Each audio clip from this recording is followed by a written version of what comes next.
His boots scrape through the dirt, each step slow, deliberate. The wind doesn't move, not even a whisper. The dry ground underfoot feels like it's been waiting. The fence ahead stands crooked, weathered, but sturdy. It's the kind of fence that's been there longer than anyone can remember. Its posts blackened by time, its wire rusted. The children are there, standing beneath it. 3 of them, thin, ragged, eyes too old for their faces. He doesn't speak first. He doesn't know what to say. The oldest one looks at him, but there's no surprise in her eyes, like she knew he was coming, even before he got there. The boy beside her doesn't blink. He's standing too straight for his age, his little body held tight, like a rope pulled too tight. The youngest clings to the girl's side, hiding her face in the dirt-streaked hem of the girl's dress. They don't move, don't make a sound. He takes another step, then another, until he's close enough to see the dirt smeared across their faces, the way their clothes hang off them like they don't belong.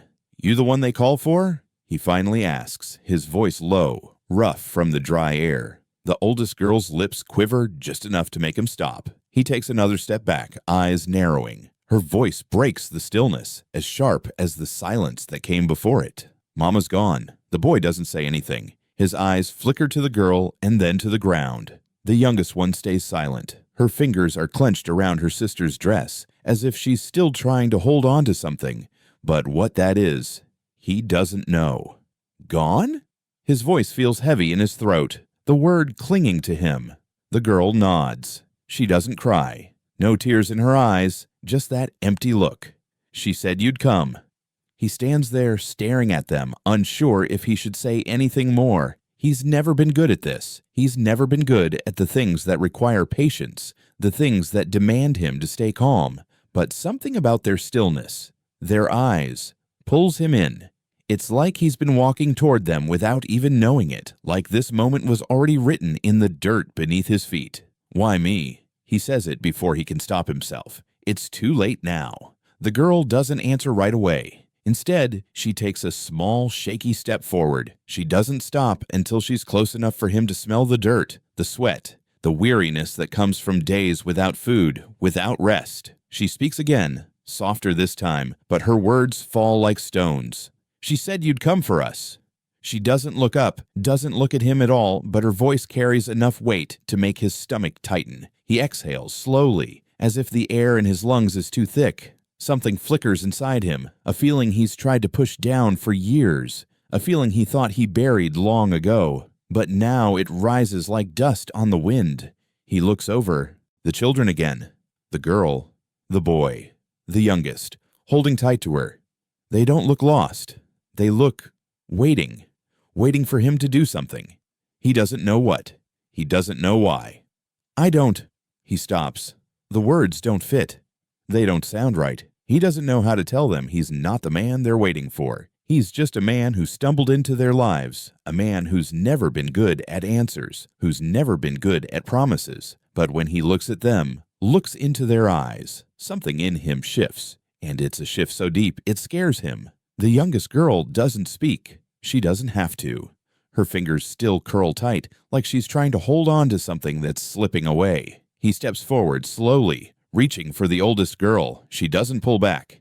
"I'll take you home," he says. The words feel wrong, like a lie dressed up as the truth, but they leave his mouth anyway. He says it like it's what he should have said from the start, like he's done this before. The girl doesn't smile. She doesn't even nod. She simply steps back, her grip on her sister tightening, and she lets him lead them away from the fence, away from whatever darkness clings to it.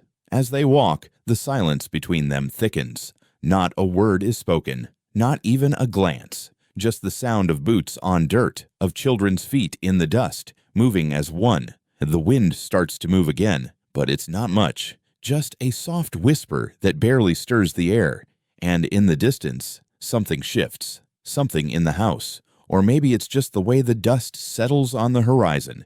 But he knows one thing for sure. Nothing is the same now. Nothing will ever be the same again. He doesn't wait for the girl to ask, doesn't even think twice. He bends down and lifts her into his arms, her body light but stiff against him. She smells like dirt and sweat, like the earth itself had claimed her. Her small face is pressed against his chest, her breath shallow, quick. She doesn't cry, not even when he moves. The others follow, silent, their eyes fixed on him like they're waiting for something, or maybe just trying to decide whether they can trust him.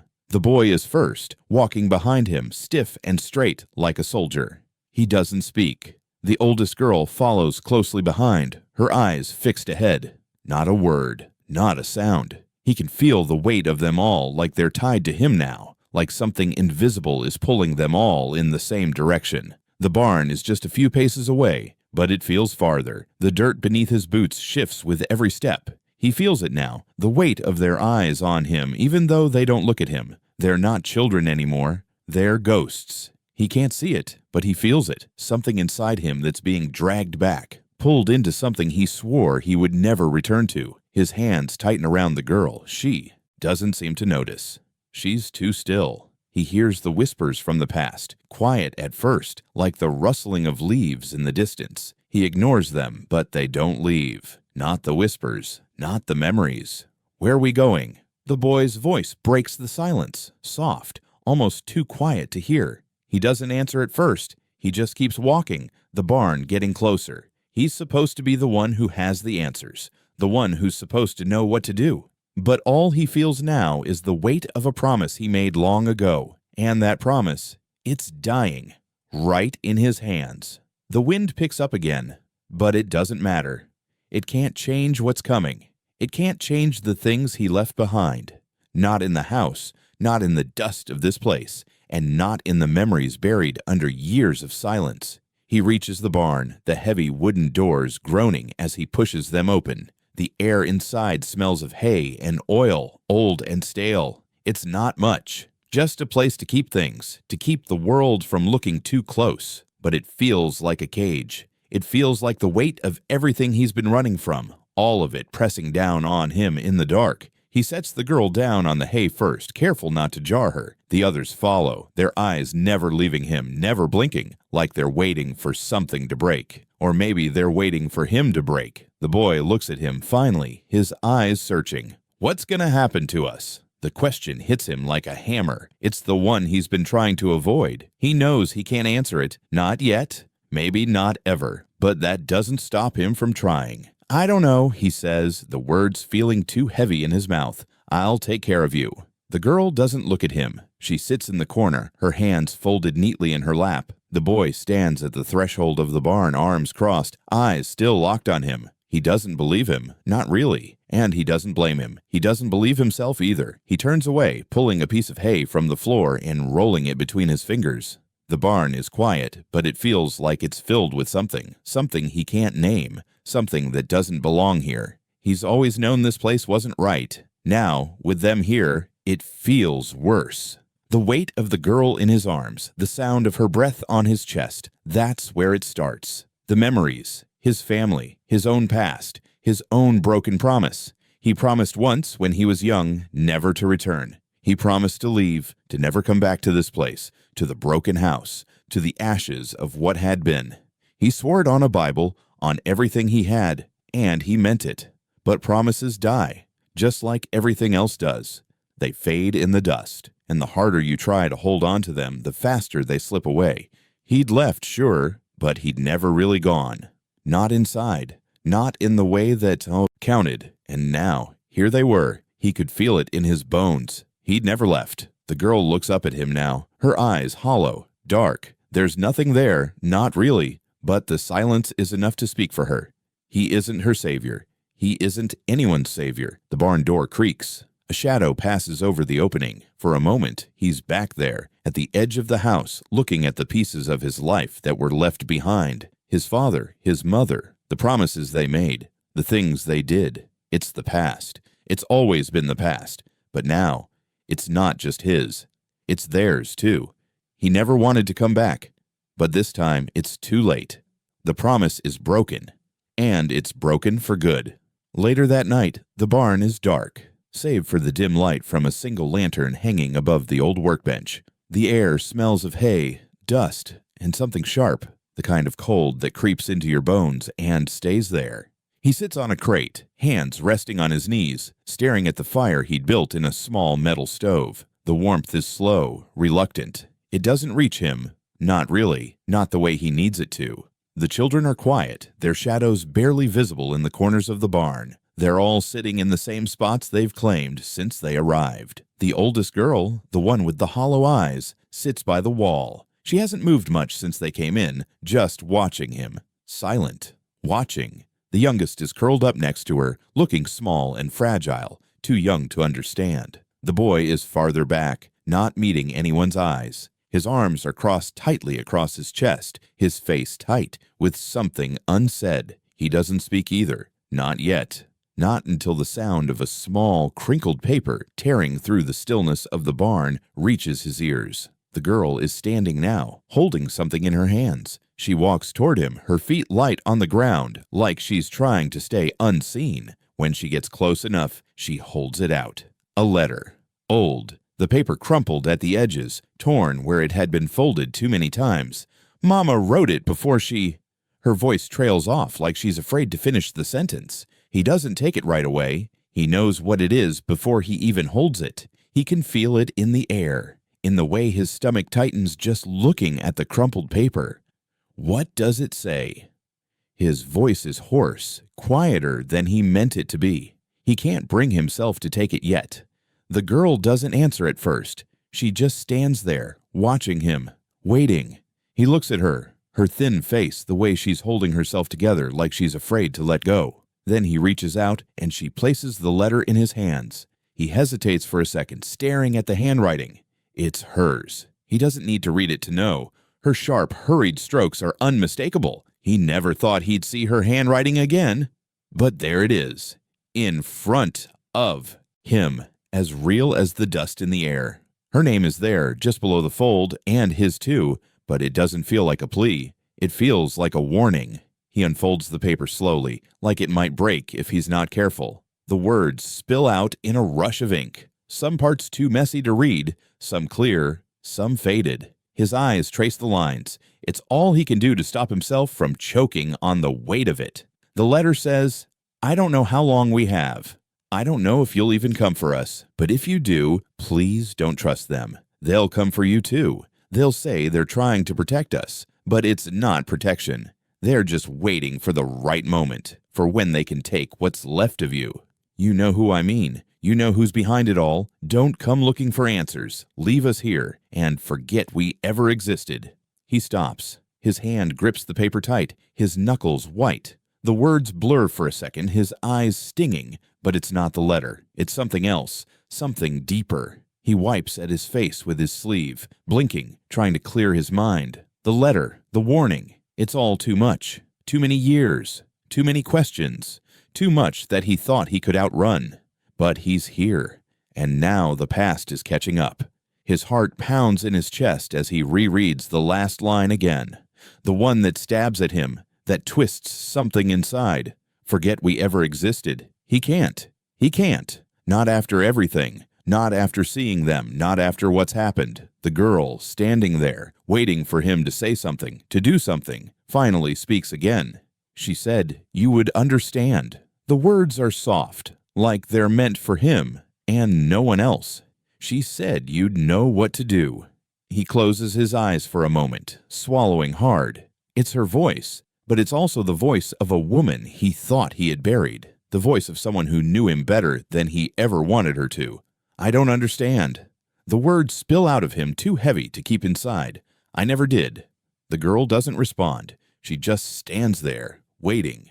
And in that silence, he realizes something. The promise that once held him to this place, the one he made all those years ago, is dead. The promise to never come back, to never face what he left behind. It died the moment he stepped onto this land. It died when he found them. He looks at the letter again, his fingers curling around the edges of it. The warning, the plea, his name. He doesn't know what he's supposed to do. He doesn't know what to believe. But one thing's certain. He can't leave. Not now. Not when everything is coming back. The lantern flickers as he folds the letter back up, tucking it into his coat pocket. He doesn't speak. He can't. He's not sure what comes next, but he knows that silence is no longer an option. The past has come to collect, and there's no running anymore. And so he stays. The barn is silent at dawn, just the steady rustling of the hay as the morning sun filters through the cracks in the wood. He's sitting on the edge of a crate, hands clenched tight around his knees. The children are still asleep, the youngest curled up near the oldest, who's wide awake but still, eyes staring into the dim light like she's waiting for something. For him. For what happens next. He can hear the sound of boots outside, slow and deliberate, the soft scrape of leather against dirt. He knows who it is before the figure steps into the light. The sheriff, the same one who's been here longer than he's wanted to remember. The door creaks as it opens, a gust of cool morning air blowing in with him. The sheriff's eyes flicker over the scene, his gaze pausing on the kids, the way they're sprawled in the corners of the barn. Then they meet his eyes. You found them. The question is calm, too calm, but it cuts through the quiet like a blade, the edge sharp enough to feel. He doesn't answer right away. The words don't come easy. He doesn't want to be seen as weak, doesn't want the sheriff to see it. Not like this. Not when everything is already tipping over the edge. I did, he says, his voice low, careful. He doesn't move from where he's sitting, doesn't stand up, doesn't offer any kind of explanation. The sheriff steps further into the barn, his boots scraping the dirt, his eyes scanning the children like they're just another piece of the puzzle he's trying to solve. He doesn't ask about the letter, doesn't mention it at all, but the tension in the air is thick. They both know it's there, both know what's been left behind. The sheriff's gaze moves back to him, and for a moment, it's like they're seeing each other for the first time again. Old history, thick with blood and dust, stretching between them like a rope that neither of them wants to touch. The sheriff doesn't speak right away. He just looks at him, waiting, watching for some kind of reaction, some kind of crack in the armor, but there's nothing. Not from him. The man shifts, his gaze moving to the children, their stillness, their silence. The girl's eyes are locked on the sheriff now, her expression unreadable. The boy is looking down, arms crossed tightly, his face hidden in the shadows. I thought you said you wouldn't be back, the sheriff finally says, his voice colder now, his tone slipping into something darker. The words hang in the air, thick with the weight of everything that's come before. The man doesn't flinch, doesn't even acknowledge the question. It's not a question, really. It's a statement. An accusation wrapped in the quiet of the past. You know why I'm here, the man mutters, his eyes narrowing as he stands up, his voice tight with something more than just anger. It's a regret. It's a long road back that he can't turn away from anymore. The sheriff's face tightens, just the faintest flicker of something behind his eyes. I don't know a damn thing about why you're here. His voice is sharp now, but it lacks conviction. It's the voice of a man who's seen too much, who knows too many things he's never said out loud. It's the voice of a man who's been broken in ways no one should be. The man stands, eyes fixed on the sheriff. He's trying to read him, but the sheriff's face is a mask now, unreadable. I don't want to be here either, the man says, the words leaving his mouth before he can stop them. It's the truth, though. He never asked for this, never asked for any of it. The sheriff knows it. They both know it. The sheriff's mouth twitches like he's about to say something, but he doesn't. Instead, he looks back at the children, their silence thickening the air around them. What are you going to do with them? He asks, his voice softer now, almost a whisper. He wants to say something, wants to answer, but he doesn't know. Not yet. Not when the past is still echoing around them, when he's still standing at the crossroads of everything he's tried to run from.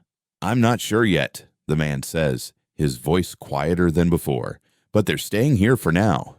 The sheriff nods slowly, his eyes flicking to the letter in the man's pocket, then back to the children. He knows. The sheriff knows about the past, about what's been hidden, about the things they've both buried beneath the dust. He opens his mouth to speak again, but the words catch in his throat. The sheriff looks at him, the weight of years hanging between them. You're making a mistake, he says, low and hard, like he's speaking to someone who's already gone too far. I don't care. The words come out quicker than he intended. They've been there too long, sitting in his chest like stones. I'm not going anywhere. The sheriff's eyes harden, but he doesn't say anything else. He just nods, his gaze flicking to the door.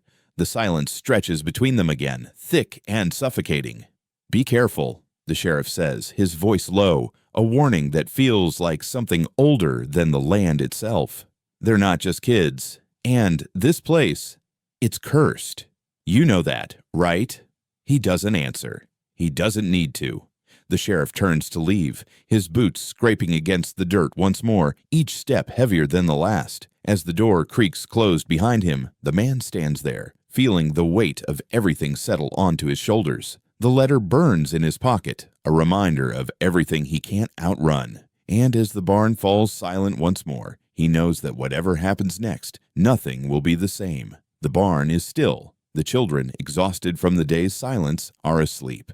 The oldest girl is curled in the corner, her eyes closed but not quite at peace. The boy is stretched out on the floor, his arms crossed over his chest, face turned away from the light. The youngest is nestled against the wall, tucked under a thin blanket. They are still, but the night is not. The air feels thick. It presses in on him, heavy with something he can't name, a sensation that shivers through the walls, through the dust motes that hang like ghosts in the dim lantern light. The silence has grown too loud, too thick. It's the kind of silence that crawls under your skin and settles there, like a warning you can't shake off. He doesn't know what it is. He doesn't want to know, but something inside him is awake, eyes wide in the dark. He stands slowly, careful not to wake the children, not sure why he's moving at all. It comes again, soft whispers like the wind, but too low to be the wind, too quiet, too deliberate. It's in the corners of the barn, in the shadows that shift like something living. The whispers are too faint to make out, but they're there, slithering through the gaps in the walls, curling around his ankles, weaving into his thoughts. His heart picks up pace.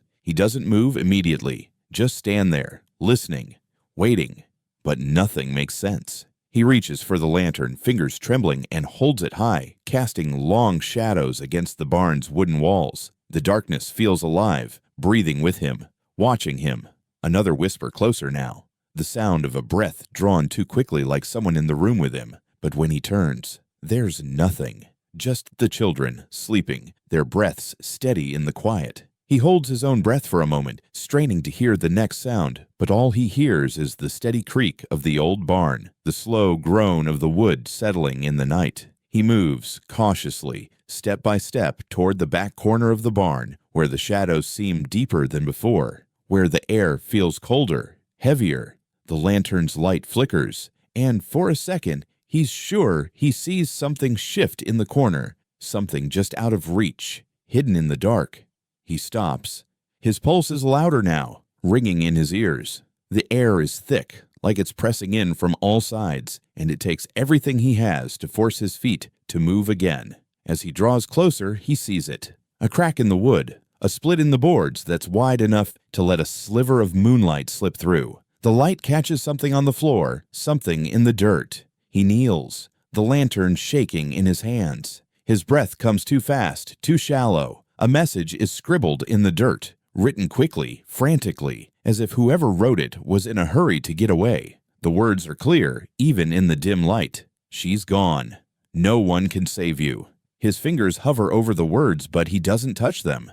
Not yet. He reads them again, and then again, the meaning seeping into him, sinking like a stone in the pit of his stomach. The words echo in his head, like a warning, like something that's been buried for too long. She's gone. The girl, his mother, he doesn't know. I don't want to know. The barn is still now, the whispers gone, but the silence is louder than ever. He can feel the weight of the words in the air, pressing down on him, the past clawing at the edges of his mind. The moonlight flickers again, casting another shadow across the barn, just long enough for him to catch a glimpse of something. Movement. Something in the corner. He turns, his breath catching in his throat. But when he looks, there's nothing. He takes a step back, the lantern shaking in his hand. The air feels thick again. Too thick. The weight of the message hangs heavy in the space between them. He knows now. Whatever it is that's been haunting this place, it's not just the children. It's not just the past. It's something deeper, something darker. And it's here, in the quiet, in the dark, watching. He stands slowly, the weight of the moment pressing on him, feeling every inch of the barn close in. He doesn't know how long he stands there, but it's long enough for the silence to swallow him whole. The words on the ground still burn in his mind. No one can save you. He doesn't know if they're meant for him, or if they were meant for someone else, someone who's already gone. All he knows is that it's too late to turn back now. The past has caught up, and it's not letting go. The children are still asleep. The oldest one lying flat against the wall, the boy curled into himself, the youngest still curled on the floor. They're unaware, lost in their own dreams or nightmares, but he can't escape this. Not anymore. Not when the past has a hold on him that he can't shake. He turns away from the words, from the crack in the wood, but he doesn't feel like he's leaving the past behind. He feels like he's stepping deeper into it. The lantern flickers one last time before he blows it out. The barn falls into silence again, but this time it's different. This time the silence feels like a cage, and he's trapped inside. The days blur together in a haze of dust and silence. Time stretches thin and fragile like a piece of twine pulled too tight. The barn is their world now, its walls creaking under the weight of the past, its shadows swallowing the light. Each moment with the children feels like a slow unraveling, like the knot of his past tightening around them all. He doesn't know what to say, what to do. All he knows is that he's here, and they're here, and that's the beginning of something he doesn't understand. The youngest girl clings to him like a shadow. She doesn't speak much, doesn't ask for anything, but she's always there, close. Her small fingers press into his arm when he moves, her eyes wide and unblinking, like she's afraid to let go. He doesn't know why she's like this, why she's so quiet. Maybe she's seen too much, felt too much. Maybe the world's been too cruel to her for too long. The oldest girl, though, is distant. She doesn't cling, doesn't seek out his attention. She sits off to the side most days, her eyes fixed on something far off, something only she can see. There's a hardness in her gaze, something that wasn't there before. She's watching, waiting. But for what? For him to break? For him to slip? He doesn't know. The boy is the quietest of them all. His silence is like a weight, heavier than the rest. He doesn't speak, doesn't ask for anything either. But there's something in the way he watches, the way his eyes flicker toward him when he thinks he's not looking. It's like he's measuring him, studying him, trying to figure out if he's worth trusting, or maybe trying to figure out how much he can break him. They don't say anything, don't speak much at all, but he sees it in the way they look at him. It's the way they stand in his shadow, the way they wait for him to make a move, to decide what happens next. He can feel it now, this heavy weight settling on his shoulders. They're waiting for him to lead, for him to be the one who saves them. But he doesn't know how. He doesn't know if he can. Each day is a new strain, a new thread, pulling at the fabric of everything he thought he understood. The responsibility weighs him down. At first, it was just the children, just keeping them alive, making sure they had enough food, enough shelter. But now it's more. Now it's something heavier. It's the look in their eyes, the way they cling to him, like he's the last thing holding them together. And he knows something. Deep down, he knows that this isn't just about them. It's about him too. They're not just looking to him for safety. They're looking to him for something else, something older than food or shelter. They're looking for something he doesn't know how to give. They're looking for a way out of this place, out of whatever's been trapping them here. He can feel it now, the weight of the unseen chain that binds them all together. It's not just the children who are trapped. It's him too. There's a reason he's here, a reason he found them. And that reason is wrapped in the past, in the things he's tried to bury, in the promises he's broken. The wind picks up outside the barn, rattling the loose boards, sending dust swirling in the air. He looks out toward the horizon, but all he sees is the same barren landscape. No escape, no way out. It feels like the land is closing in, like it's holding them here, keeping them from running. He turns back to the children. The youngest girl is curled up against the wall now, her face hidden in her arms. The oldest girl hasn't moved. She's still watching him, still waiting. The boy is on the far side of the barn, standing perfectly still, his gaze fixed on the dirt beneath his boots. He doesn't know how much longer they can stay here. He doesn't know how much longer he can keep this up.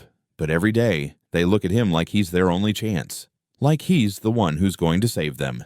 And maybe, just maybe, that's the truth. But what if he's wrong? What if he's just as lost as they are? He can feel the chain tightening, pulling them all toward something he doesn't understand, something he can't escape. He tries to ignore it, tries to push it away, but it's there, every second, every breath. The oldest girl shifts, finally breaking her silence. Her voice is quiet, but it cuts through the stillness like a knife. "What happens now?" she asks, her eyes locked on him. He opens his mouth to answer, but the words catch in his throat. What happens now? He doesn't know. He doesn't know anything anymore. But the weight of their gaze, the way they look at him, the way they're waiting, he knows one thing for sure. He can't walk away. Not now. Not after everything. "I don't know," he says, his voice raw. "But we stay together. That's all I can promise." The children don't say anything. They don't need to. They don't need promises. They just need him to stay and lead them out of whatever this is, whatever this place has become. And so he does. He stays. The sun is low, casting long shadows over the porch as the man stands in the doorway, watching the sheriff approach. The dust stirs in the still air, and the faint creak of the barn doors settling is the only sound that breaks the silence. His fingers tighten around the edge of the doorframe, the wood splintering beneath his grip. But he doesn't move. The sheriff stops just short of the steps, his boots scraping lightly against the ground, each step measured, like he's been walking this path for years. His face is unreadable, the lines in his skin carved deep, the eyes hard but holding something beneath them, something heavy. A secret maybe, something the man doesn't want to hear. "You should let it go," the sheriff says, his voice quiet but firm. The words hang in the air between them like smoke, lingering in the space they've shared too many times before. The man doesn't respond. He just stands there, watching the sheriff, eyes narrowed, heart pounding. The wind picks up again, shifting the dust, making it swirl around their feet, but neither of them moves. The sheriff's gaze drifts just for a moment toward the barn, toward where the children are. His eyes narrow as they follow the movement, as if they've been waiting for this moment. "You're not the only one who knows what happened," the sheriff continues, his voice low. "I don't want this mess in my town, you understand? You're dragging things back, things better left buried." The man doesn't speak. The words are too heavy to voice, too dangerous to give breath. The sheriff doesn't know. He can't know. He can't understand what's been buried, what's been locked away. But the sheriff knows too much. He knows the blood that ties the man to this place, the family that should have stayed gone, should have stayed buried. He knows the history, the old stories the man tried to forget, the names that still echo in the walls, in the ground, in the quiet spaces of the town. The sheriff steps closer now, his boots dragging through the dirt. He's closer, but the distance between them feels like miles. The man can feel the weight of it, the weight of the sheriff's presence, the weight of the history they both share, pressing down on him. "You think this is a coincidence?" The sheriff's voice is tight now, not angry, but something deeper, something familiar. "You think these children just walked into your life for no reason?" The man's jaw tightens. He wants to speak, wants to tell the sheriff to leave, to stop dragging up the past. But the words don't come. Instead, he just watches the sheriff's eyes, the way they flicker to the children again, to the house, to the land. The sheriff knows. He knows everything. Or at least, he knows enough to understand that the man can't walk away. Not now. Not with the children. Not with what's been said, what's been done. "They'll never be safe here," the sheriff says, his voice softer now, almost as if he's trying to convince himself. "You don't know what you're dealing with. You think you can save them. You can't. This place doesn't let anyone go." The man's breath catches in his chest, his fingers curling tighter around the doorframe. He doesn't want to hear it. He doesn't want to know the sheriff's right. He doesn't want to believe that everything he's been trying to protect, everything he's been fighting for, is just a shadow, a lie. "I'm not going anywhere," the man finally says, his voice low, steady. "I'm not leaving them." The sheriff doesn't say anything at first. He just stands there, his eyes flickering between the man and the barn. There's something in his gaze now, something that feels like regret, something that feels like a warning he's already given, but that he knows won't be heeded. "I don't want to be your enemy," the sheriff says, his voice quieter now, as though the weight of it all is starting to settle on him too. "But I'm telling you, there's no running from this. Whatever it is that's tied you here, it won't let you go. Not without a cost." The man stands tall, shoulders squared, his heart still pounding in his chest. He can feel the pull of the land beneath him, the land that's tied them all together. The sheriff knows the price of it. He knows what it costs to carry the past around, to wear the weight of blood that never stops bleeding. "I'm not afraid," the man says, but the words feel hollow even as he says them. He's not afraid, but that doesn't mean he's not in danger. That doesn't mean he can escape what's coming. The sheriff's gaze softens just for a moment, and for a fleeting second, the man sees the man the sheriff used to be before the years and the secrets took hold. The man who wanted to keep this town clean, who wanted to keep it safe. But that man is gone now, replaced by someone who knows too much, someone who's seen too many things he couldn't stop. "I'll be around," the sheriff says, his voice distant, almost resigned. "Just keep that in mind." And with that, he turns and walks away, his boots crunching in the dirt, his figure fading into the fading light of the day. The man stands there, watching him leave, feeling the weight of the sheriff's warning settle into his bones. The sheriff knows too much, and there's no escaping it now. The barn is quieter than usual, the air heavy with the smell of old wood and hay. He's been there for hours, digging through the scattered remnants of forgotten things that shouldn't matter anymore, but do. There's something about the barn, something that keeps pulling him in. Every corner he turns, he finds more reminders of the past, more remnants of lives lived in silence. The barn feels like it's holding its breath, like it's waiting for something. His hands scrape through the hay, each movement slow and deliberate, searching for something he can't name. There's a crack in the floorboard near the far corner, and the wood creaks beneath him as he shifts it aside. The dust stirs around him, drifting like fog in the still air. His fingers brush against something solid and heavy. He pulls it out slowly, a weathered journal, its leather cover cracked and worn with age. The pages inside are yellowed, edges frayed, the ink fading but still legible in the dim light. It's been there a long time, buried beneath the hay, like something forgotten. He hesitates, the weight of it heavy in his hands. He doesn't want to open it, doesn't want to know what's inside, but something deep inside him compels him to. He flips the cover open, the pages crackling as they unfold, revealing the hurried scrawl of ink. The words jump out at him, desperate, frantic, as if the person who wrote them had no time to think, no time to be careful. Each page is filled with jumbled thoughts, a chaotic stream of words that seem to spill out of the writer's mind in a rush, as if they couldn't escape fast enough. The words are familiar, though. He doesn't know why, but they are. "Help me. I can't breathe. They're coming for us. I can feel them. It's too late now. They know." And then, in the midst of it all, there it is. Her name. His mother's name. He stops.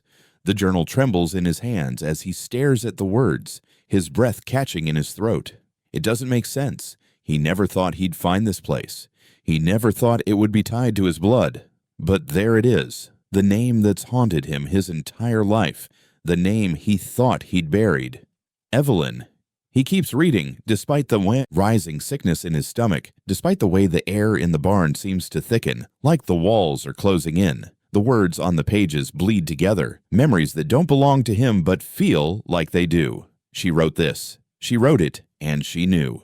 She knew something he never understood until now. The words shift as he turns the page, the scrawl becoming more frantic, more desperate. I told him it was over. I told him to leave it, but he won't listen. He's still watching. He's still waiting. It's in the blood, in the soil, in the walls. I can feel it. I can feel it every night. They never leave us. They never leave me. He swallows hard, his throat dry as sandpaper.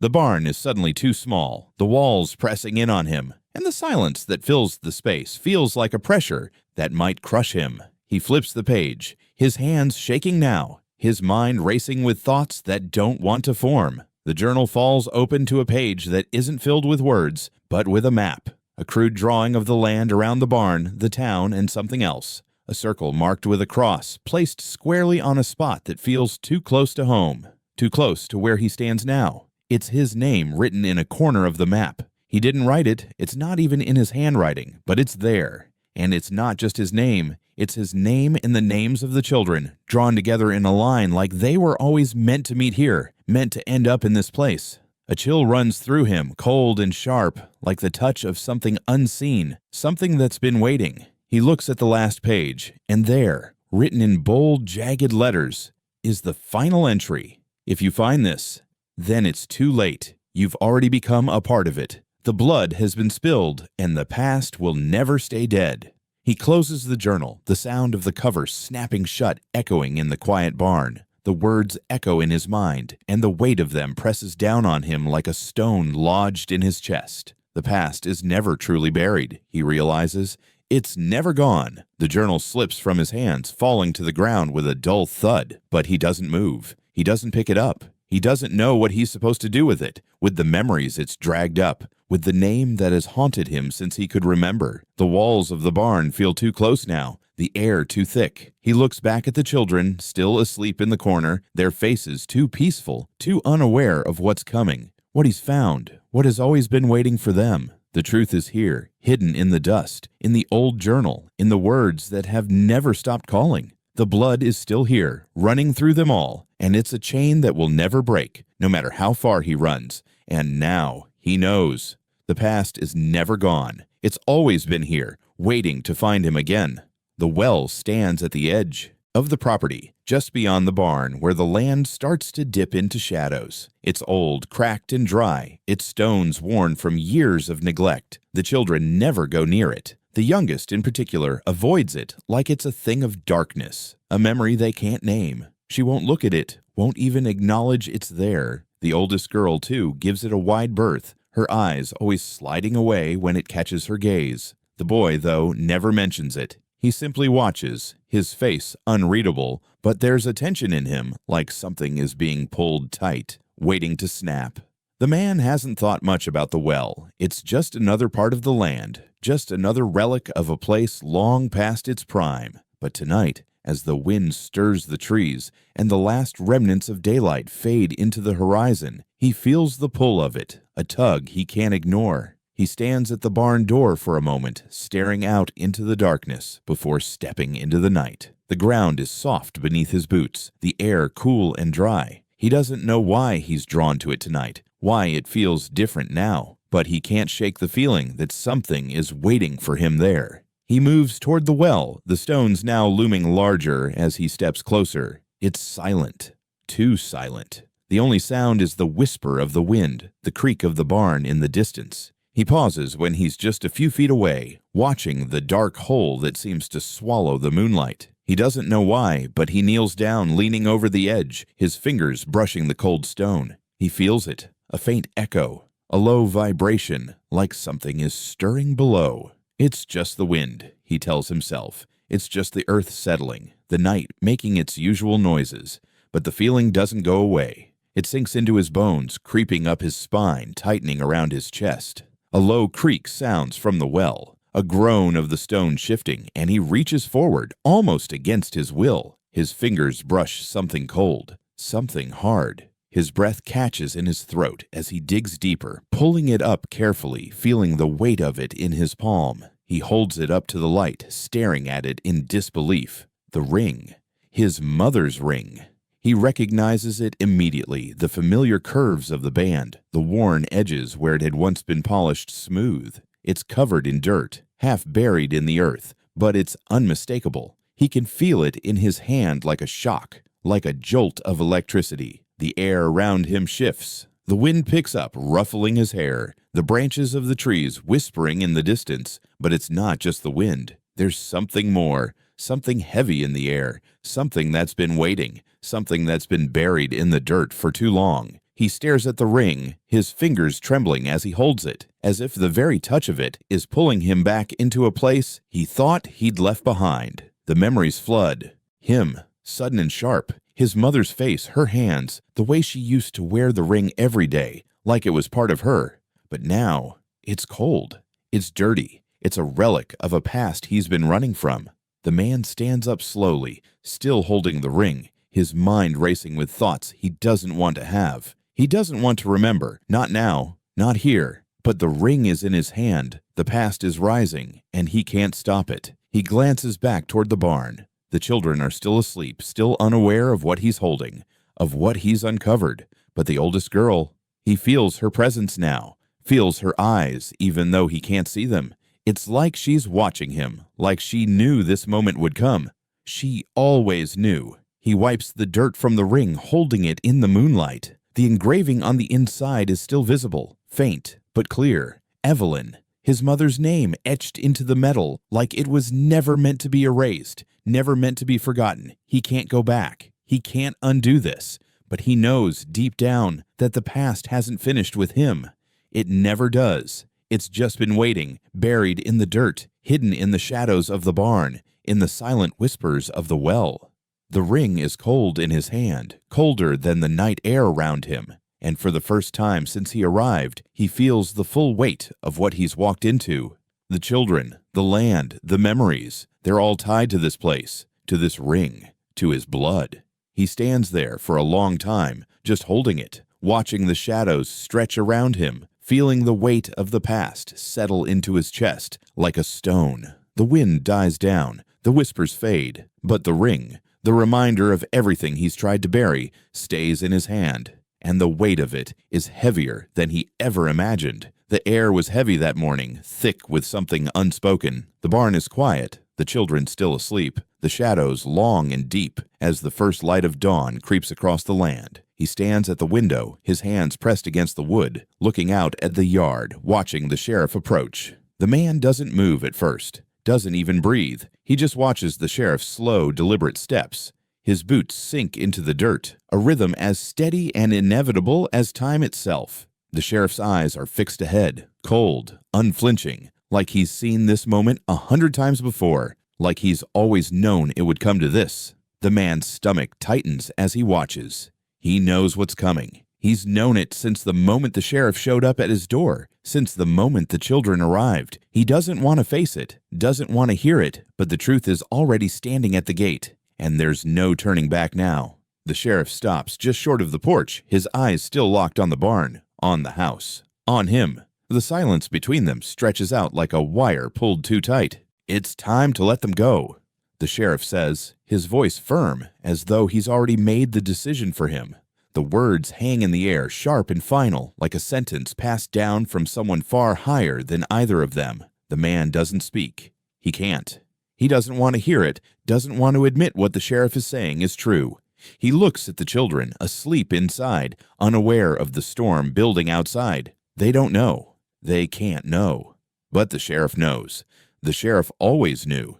He knew the history, the blood that runs in the veins of the children, the things that tie them all together.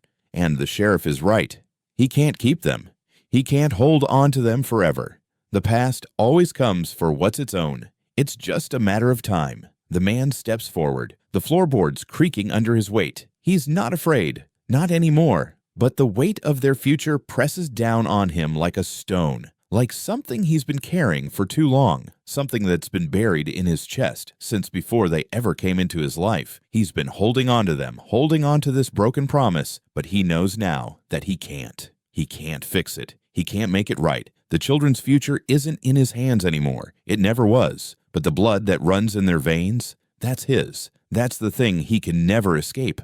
The sheriff is right. They need to be let go. But letting them go means letting everything else go too. His hands tremble at his sides. His breath comes too fast, too shallow. The sheriff is waiting. He's always been waiting. And now, the moment is here, standing in front of him, as inevitable as the sun rising. I can't, he finally says, his voice a hoarse whisper. He looks at the sheriff, his eyes meeting the cold gaze, and something inside him shifts, something that feels like breaking, like everything he's been holding on to for so long is crumbling. The sheriff's face doesn't change, but there's something in his eyes now, something like pity, something that feels too familiar. He's seen it in his own reflection, in the mirror, in the moments when he knew he couldn't go back. He knows the man is trapped, knows the weight of the past is too much to bear alone. You can, the sheriff says, his voice softer now, but no less certain. They're not yours to keep. Not anymore. The land, the blood, the history, it's not yours to change. You can't stop it. The man steps forward, his chest tight, his eyes never leaving the sheriff's. His pulse races, the blood thundering in his ears. It's too much, too fast, too sudden. The sheriff doesn't understand. He doesn't know what it feels like to have them looking at him like he's their only hope, their only chance. The children need him. They need him more than they need anyone else. He reaches for the door, his hand cold against the wood, but he doesn't open it. He can't. Not yet. Not when the weight of the world is pressing down on him, not when he knows the truth in his bones. "They're mine," he says, his voice steady now, harder than it's been in days. "I won't let you take them." The sheriff doesn't move. He doesn't speak. He just watches him, his face unreadable. But the silence between them is louder now, filled with something that neither of them can ignore. The man knows what the sheriff is thinking. He knows what the sheriff is waiting for. The man steps outside, past the door, past the sheriff, into the open space of the yard. He can feel the weight of the children's eyes on him, the way they look to him for answers, for direction. They are waiting for him to decide, to choose. The sheriff follows him slowly, but he doesn't speak. Not yet. The man stands tall, shoulders squared, looking out at the horizon, at the land that has always been his. He doesn't know what comes next, doesn't know how this ends. But he knows one thing. He's not afraid. Not anymore. "Leave," the man says, his voice steady, his heart quiet. "It's time for you to go." The sheriff doesn't argue. He doesn't say a word. He simply turns, walking back toward his horse, his boots crunching in the dirt, leaving the man standing there, facing the reckoning. The past is gone. The future is now, and he will not let them go. Not yet. Not while there's blood in his veins. The forest is dense, the air thick with the scent of damp earth and pine. The man leads the children through the underbrush, their footsteps muffled by the fallen leaves. The youngest girl holds tightly to his sleeve, eyes wide and alert, but she doesn't speak. The oldest walks a few paces behind, her face drawn, her eyes distant. The boy trails after, his gaze flickering between the trees. They move deeper into the woods, each step leading them farther from the familiar. He knows where they're headed, knows it without ever saying it aloud. The place he thought he'd forgotten, the place he thought he'd left behind.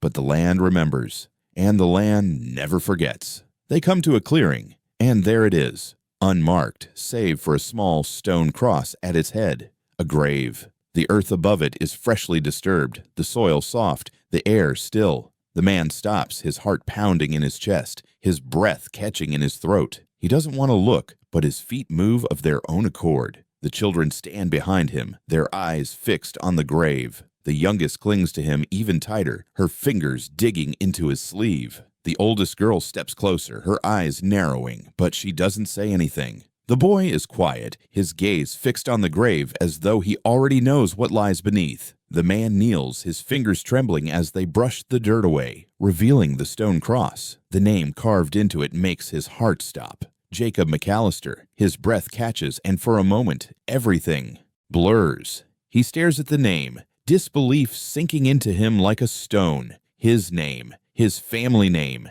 here, in this place. He never thought he'd come back, never thought his name would be tied to this cursed land. His hand trembles as he touches the cross, the weight of it heavy in his chest. The air is thick, oppressive, as if the forest itself is closing in around him. The past, buried for so long, is rising now, clawing its way back into the light. The oldest girl steps forward, her voice quiet but sharp.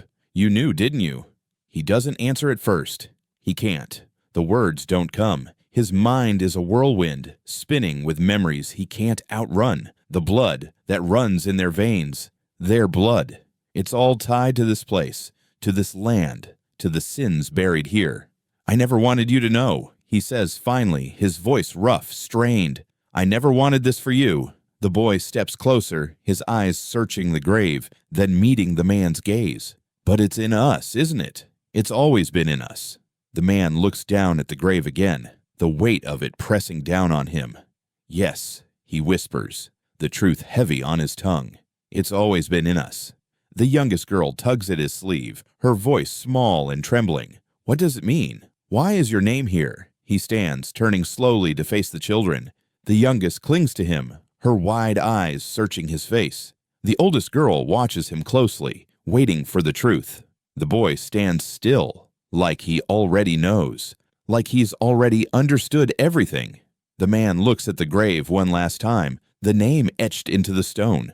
The past is here, in the dirt, in the blood. It's never left. It means, he says, his voice thick with emotion, we can't escape it. We never could. The children are silent, their eyes on him, but they know. They know what this place is. what it represents.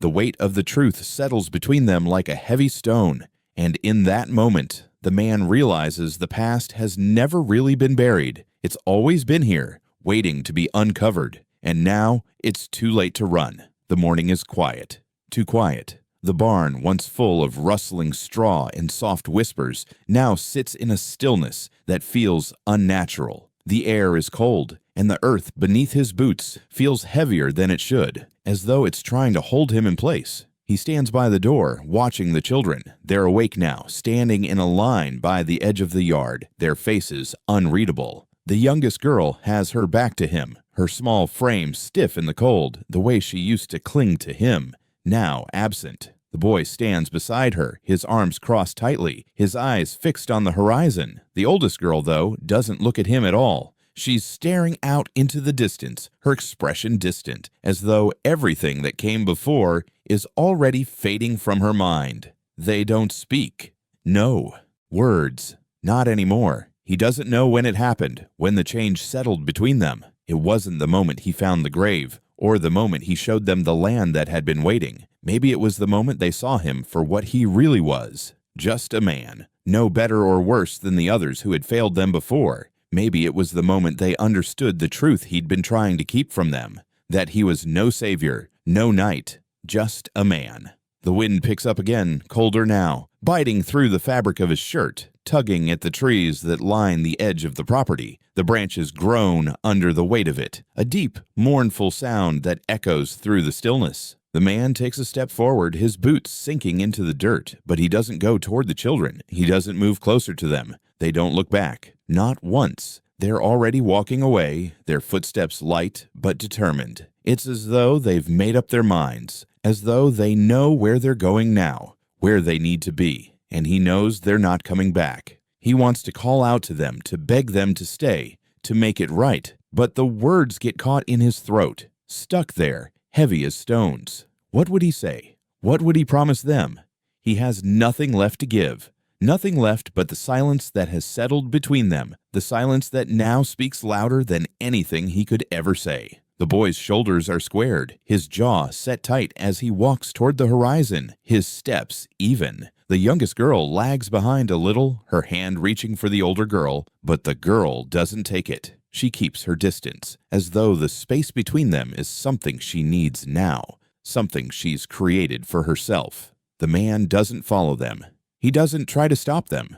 Instead, he stands there, watching them, knowing that this is the moment that everything changes. He doesn't understand it and doesn't know how it happened, but he knows it's over. He's no longer their protector, their guide, their father figure. He's just a shadow in the distance, a fading memory, just like the land, just like everything he tried to escape. And now they're walking away from it all, from him, from the past he can't outrun.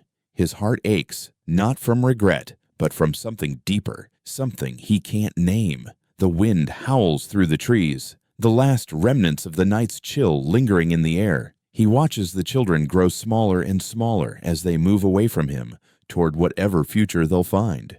The silence presses in on him, thick and suffocating. It's the same silence that followed him through the years, the same silence that had haunted him since the first moment he left. Only now, it's louder, heavier, the silence of acceptance. The youngest girl stops for a moment, glancing over her shoulder, her eyes locking with his for the briefest second. He wants to read. Something in her gaze, some flicker of recognition, of understanding. But there's nothing, only the cold, distant look of someone who has already moved past him. And then, she turns back around, joining the others. They walk on, farther into the distance, as the man stands alone in the yard, his heart heavy, the weight of their departure settling into his bones. The wind blows colder now, tearing through the space between them, carrying away the last remnants of their time together. He doesn't move. He just watches them disappear, knowing they will never return. He's left standing in the silence, the barn behind him, the land stretching out before him. The past is gone. The future is unknown. But the silence remains, filling the space around him, wrapping him in a cold embrace. And for the first time in a long time, he realizes the silence is all that's left.